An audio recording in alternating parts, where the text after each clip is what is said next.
이번 시간에는 새로운 공리주의라는 주제로 피터 싱어가 지은 이렇게 살아가도 괜찮은가를 읽어보겠습니다. 유틸리테리어니즘, 공리주의는 공리를 옳고 그름의 판단 기준으로 삼는 상대론적 윤리 사상입니다. 여기서 공리, 유틸리티, 공리는 유용성이나 효용, 그러니까 쓸모 있는 것이죠. 유용성, 효용 또는 결과적인 이익을 가리킵니다. 그러니까 결과적인 이익을 옳고 그름의 판단 기준으로 삼는 상대론적 윤리 사상이죠. 공공의 이익을 가리키는 공리나 일반 법칙을 가리키는 공리라는 용어와 한글 표기가 같죠. 그래서 이를 구별하기 위해 효용주의, 효용설이라고 부르자는 제안도 있습니다. 공리주의는 과정을 고려하지 않으며 결과만 따집니다. 끝이 좋으면 모든 게 좋다라는 속담이 그것을 잘 표현하죠. 스쿨존에서 시속 30km 이하로 서행하는 운전자의 의도가 어린이를 보호하려는 마음이든 아니면 벌금을 안 내려는 생각이었든 그것은 전혀 중요한 게 아닙니다. 중요한 것은 스쿨존에서 서행함으로써 어린이를 비롯한 보행자들의 안전이라는 결과적인 유익함을 얻게 된다는 점이죠. 따라서 공리주의 사상은 현대사회의 법률적인 기반이 됩니다. 공리주의의 이상은 한마디로 도덕 규범이나 윤리가 필요 없는 사회죠. 그것을 꿈꾸고 공리주의를 창안한 인물이 제러미 벤담입니다. 도덕을 법률로 대체하려 한 사상가였죠. 공리주의 철학자 존 슈터트 밀은 공리가 도덕 판단의 기초라는 점에서 제러미 벤담의 사상과 일치하지만 공동체의 교양을 강조했다는 점에서 제러미 벤담과 구별됩니다.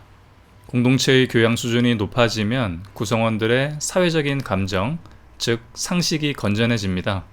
그러면 옳고 그름을 따질 때 개인의 판단과 공동체의 규범이 일치하게 되는 것이죠. 이것이 밀이 생각한 공리주의의 이상적인 모습이었습니다. 그의 공리주의적 이상을 대표하는 문구가 이것이죠. 만족한 돼지가 되느니 불만족한 인간이 되는 편이 낫고 만족한 바보가 되느니 불만족한 소크라테스가 되는 편이 낫다. 바보나 돼지가 그렇게 여기지 않는 건 자기들 입장만 생각하기 때문이다. 그와 반대편에 있는 사람들은 두 측면을 두루 모두 안다. 피터 싱어의 이렇게 살아가도 괜찮은가의 주제는 한마디로 설득 가능성인데요.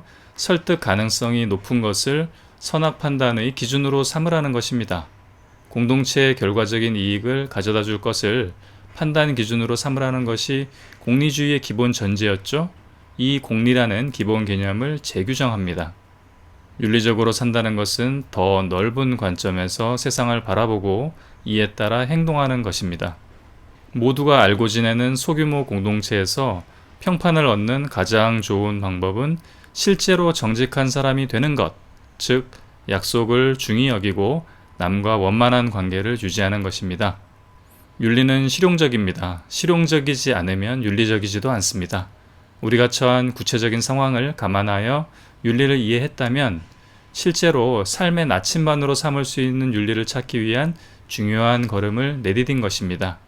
윤리적으로 행동한다는 것은 내가 이 행동을 다른 사람에게 권할 수 있고 정당화할 수 있도록 행동하는 것입니다. 이런 예를 들어보겠습니다. 친환경 제품을 소비하는 것이 그렇지 않은 선택보다 더 윤리적입니다.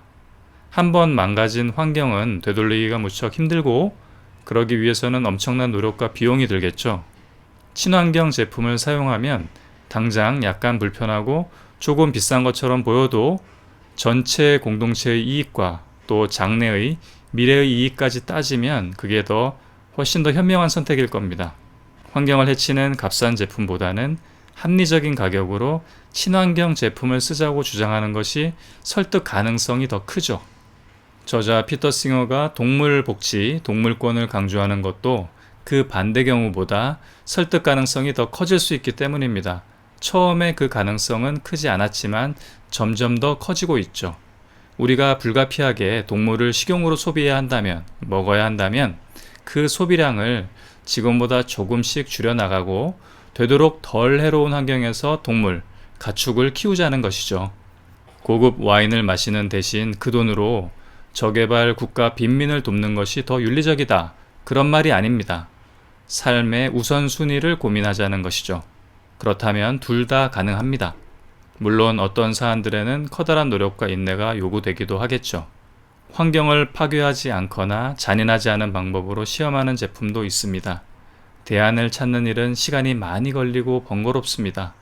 번거로움을 감수할 의향이 있습니까? 윤리적으로 성찰하는 삶을 산다는 것은 무엇을 하고 무엇을 하지 말아야 하는지 꼬치꼬치 따지면서 사는 것이 아닙니다. 윤리적으로 산다는 것은 자신이 어떻게 살고 있는지 성찰하고 그 성찰의 결론에 따라 행동하려고 애쓰는 것입니다. 소말리아에서 굶어 죽어가는 사람들의 비참한 처지에 비하면 프랑스의 인류 포도원에서 생산한 포도주를 맛보겠다는 욕망은 하찮은 것에 불과합니다. 오래된 숲을 보존하려는 욕망은 일회용 키친타워를 쓰려는 욕망보다 중요합니다. 인생을 즐기거나 포도주를 음미하지 말라는 뜻이 아닙니다.